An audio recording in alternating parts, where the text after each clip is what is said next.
The following files have been classified top secret by order of the administrator. General Notice 001 Alpha. In order to prevent knowledge of SCP-001 from being leaked, several no false SCP-001 files have been created alongside the true files. All files concerning the nature of SCP-001, including the decoys, are protected by a memetic kill agent designed to immediately cause cardiac arrest in any non-authorized personnel attempting to access the file. Revealing the true natures of SCP-001 to the general public is cause for execution, except as required under redacted. Warning: any non-authorized personnel accessing this file will be immediately terminated through Barham and Langford memetic kill agent. Scrolling down without proper memetic inoculation will result in immediate cardiac arrest followed by death. You have been warned. Memetic kill agent activated. Continued life signs confirmed. Removing safety interlocks. Welcome, authorized personnel. Please select your desired file. SCP-001 is an O5's tale. Good evening, Doctor. No, don't stand up. And, yes, I am who you think I am. Let's not make any more of this than it is. You know my number, and I know enough about you to make a duplicate that even your mother wouldn't be able to tell apart from the real you. No, that's not a threat, just a fact. Now, as to my business here, it seems you have stumbled upon something above your clearance. Well, no, stumbled is not the right word. Dug up, perhaps, and you are getting to the point where further digging would end in some fairly lethal gunshot wounds. This would be a sad state of affairs, as you are otherwise quite a good researcher. Therefore, you are getting something very few people in the Foundation ever get: an explanation. Yes, we were alerted when you first started digging into SCP-001. Every researcher who's been around for a while looks into it. Most are satisfied when they uncover the angel with the flaming sword. It's buried under enough levels. But then you started looking into the factory, and that is when I knew you wouldn't stop. So, here it is, plain and simple. The factory is SCP-001, but it will never be written up. It was a choice I made early on in the creation of the Foundation, and a choice I still stand by. You researchers are far too curious. I'm not sure which scares me worse, that we'll never understand the factory, or that we one day will. Ah well, I'm sure you're eager to learn more. The factory was built in 1835. Back then it was known as the Anderson Factory, named after James Anderson, a rather well-to-do industrialist. It was built in, well, we'll just say America, and was the largest factory yet designed. A good mile across at its widest, 3 stories tall throughout, with a special 7-story tower by the front gate that Anderson lived in. It was designed to be the ultimate factory, capable of taking care of everything, including the housing of workers. People could be born, work, live, and die without ever leaving the confines of the factory. And work they did, on everything from cattle raising and slaughtering, to textiles, to everything else under the sun. Now, no one knows whether James Anderson was actually a Satan worshipper. It's just as likely that he followed some kind of pagan gods. What is known is that he was very exact in the building of his factory, and in the placement of his machinery within it. Survivors claim the floor was engraved with arcane symbols that were only visible when blood flowed across them. But then the survivors claimed a lot of things. What is known is that Anderson made his money on the blood and sweat, and sometimes body parts of the lower class. His journals indicate he thought of them as less than human, being put on this earth only to serve his will. Of course, at that time, no one knew about his predilections, and so people flocked to the factory, a place to both work and live at the same time. Well, of course people wanted in, never mind the harsh hours, working conditions, sadistic security force, and all the rest. Factory workers were forced to work 16-hour days, work only shutting down on Sundays. Between sunrise and sunset, workers were not given individual rooms, instead sharing rooms with 8 other people. Sleeping in shifts of 3. Medical attention was unheard of. If you were injured in the course of your duties, which most people were, you were expected to just keep working. Anyone too injured to work was dragged off by the security, never to be heard from again.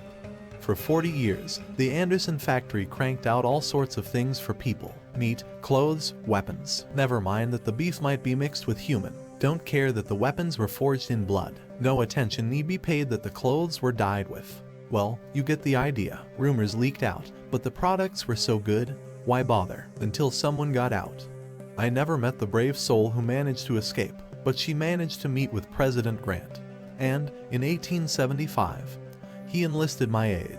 At the time I was, well, it doesn't matter. We'll say I was military, kind of, and that my people were the same. 150 good men and some few women, who were often given jobs that weren't supposed to be common knowledge. We'd been cleaning out some Confederate holdouts, and some of the worst things we found down south. So, we did some research, didn't like what we saw, and went in, loaded for bear. I don't actually remember much about the night it all went down. Most of it blends together in my head. I get flashes, sometimes, of the people chained to the line, living next to dead, and damned hard to tell which was which. Children working underneath machines, the majority of the flesh scoured from their bones by the great wheels and cogs, and the other things. No, I'm alright. I haven't thought about that night for a very long time. The security force wasn't much of a problem. But then Anderson's creations showed up. He'd been taking the injured workers and, well, experimenting on them. Men, if you could call them men, with multiple arms, sewn together, some of them combined with animals. Horrible monstrosities out of mankind's worst nightmares. They kept coming, wave after wave of not quite living creatures. I lost a lot of good people that night. And then we found Anderson's breeding pits. Girls as young as 8, chained to the walls, forced to be nothing more than. I'm sorry, even today, more than a century later, the memory makes me see red. When we finally found Anderson cowering in his office, we hung him from his tower window, with his own entrails, as he died. He laughed, saying it didn't matter, we could kill him, but his factory?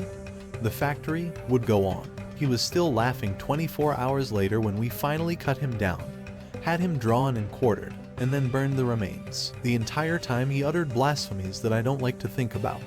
We spent a week cleaning that place out, freeing the workers, putting down the things we found in the basements and many lightless rooms. We pulled out things that were useful, stocked them in a house near the gate, tried to make sense of everything. 150 of us went into that hell pit that night, and only 93 came out. By the end of that week, we were down to 71.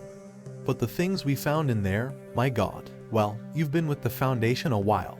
They wouldn't seem as amazing to you. But we found toy guns that shot real bullets, a yo-yo that would flay the skin from anyone it touched, hammers that only worked on human flesh, a breed of skeletal horse that ran faster than anything we'd ever seen, cloaks that seemed woven from the night itself, and let men access a shadowy dimension that I get away from myself. We found tools, both wondrous and horrible, and we were faced with a choice. I gathered my highest ranking, well, we'll call them officers, to me, and we tried to figure out what we would do. They all had opinions. The chaplain, he had gone a little crazed, thought all these objects must be miracles sent from God, holy relics to be worshipped. Marshall and his little toady Dawkins thought there was a fortune to be made here, making and selling these things to the highest bidder. The Injun we all called Base, due to his deep speaking voice. He called these things an abomination, and declared that we should hunt down and destroy everything we could find. And Smith thought we should take this stuff back to the president. The only one without an opinion was the old man. But he never said much of anything anyways. We argued for hours, days, trying to work it out. Me, I thought we were sitting on a gold mine. All right, but that we could use these things, these objects, to hunt down some of the scary things we'd run into down south. The other monsters this world had to offer, and use this factory for good as a place to contain these things. Find a way to make them work for our fellow man. Or at least protect our fellow man from having to deal with them. I'm sure you can figure out what happened. The chaplain snuck away in the night with his devotees, taking a couple of small items with him. Marshall we kicked out when we found him, abusing his authority. He promised he'd get revenge, and that little Dawkins shit led the rest of their group off with some of the juicier items. Base and his people tried to light the whole damn thing on fire, then just left when it didn't work. And Smith left to report back to the president. I did manage to get him to promise me he'd tell Grant the factory had been destroyed. I had big plans for that place.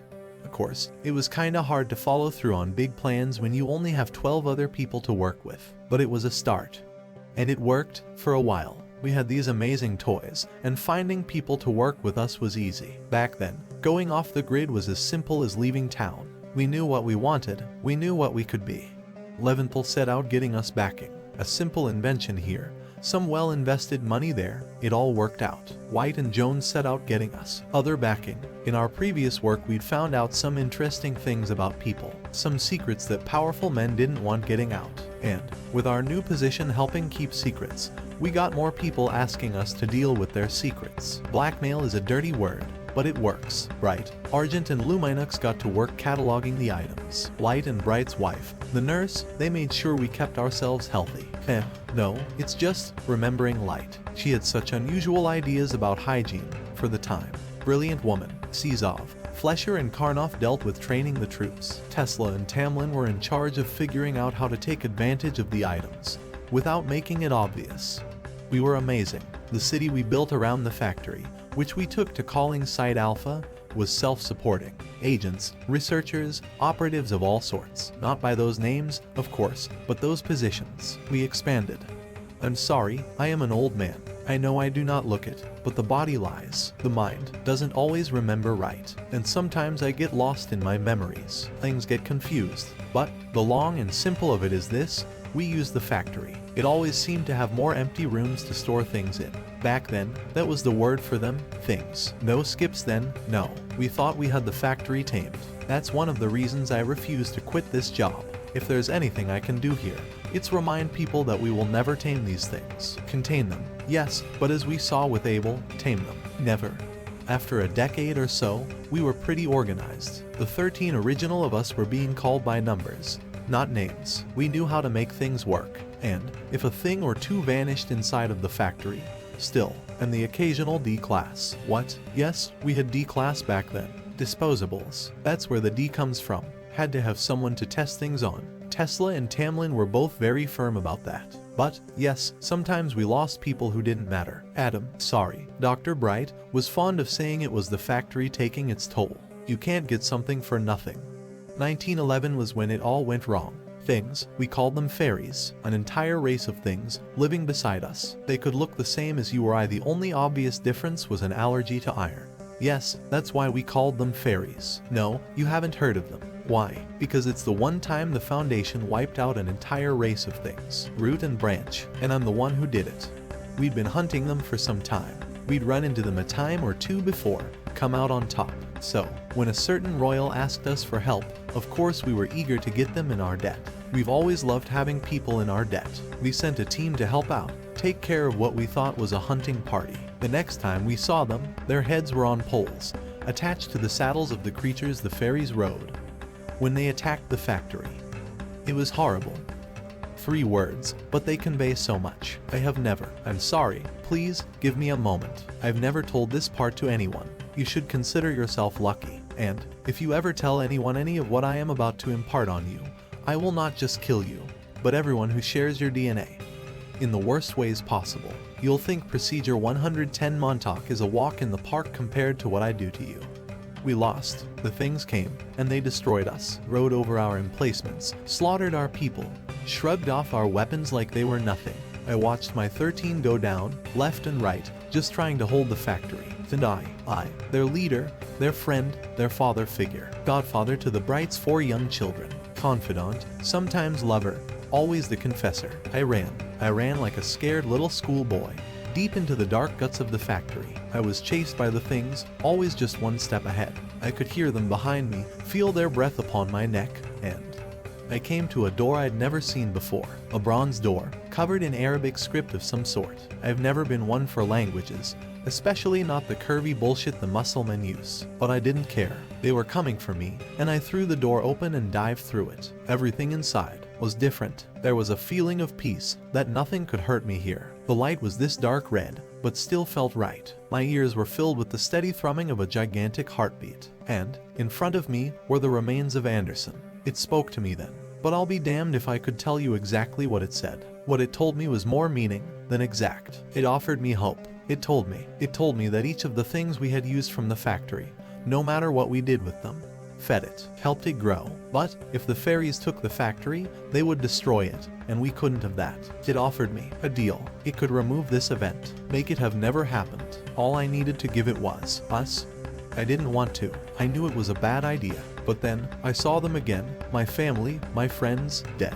Dead by the hands of those bastards. I agreed. It smiled, and I found myself once more upon the ramparts, watching the horde of fairies crest the hill. My Foundation alive once more. In my hands was a weapon. I won't bore you with the details, but we slaughtered them, and, with these new weapons, continued to slaughter them. Everywhere they lived, everywhere they bred. My fellow O5 questioned my decision, thinking we should save some, in case we might ever need them. I overruled them. We moved away from the factory, shut it down, moved our things out of there. We changed the name from things to special containment protocols, focusing on containing them, not anything else. The others were curious, but understood I had my reasons. I boarded up the factory, locked it shut, buried it under a ton of rubble, saying it was too dangerous. I thought I'd gotten away with it, until I found a thing on my desk. One of the old toy guns that shot real bullets, and it had the factory label on it. I've sent people in, from time to time, to see what it might be doing. Last time I sent people in to look, there was nothing there. We keep finding factory items out there. I can't help but think of how many more we don't find. The people who use them, and keep it hidden. I think back to the body telling me how each item used gave energy to the factory. I never asked it energy for what. I don't think I want to know. What do we give it? D-class, mostly. Where do you think all those bodies went? There's a place. Bodies are left, and they vanish. Everyone thinks I'm a genius for figuring it out. Sometimes I have to feed it other things. Researchers, agents, they never know it's coming. It just reaches out and takes them. But, in the end, we're doing more good by being here. Whatever the factory wants, whatever it is, we're doing good here. I have to believe that. And now you know. Are you happy? I didn't think so. Why tell you? I'm getting old, Everett. Should I die? Someone will have to keep feeding it. Maybe you'll be different. Maybe you'll figure out how to stand up to it. But I doubt it. SCP reads, and content relating to the SCP Foundation, including the SCP Foundation logo, is licensed under Creative Commons Share-alike 3.0 and all concepts originate from scpwiki.com and its authors. This video, being derived from this content, is hereby also released under Creative Commons Share-alike 3.0. This reading is based off of SCP-005 by Admin Bright. A link to the story can be found in the show notes. The music used in this production was provided by Gravity Sounds. The art used for this production was created by Camila Sanchez Castro. A link to her website can be found in the show notes.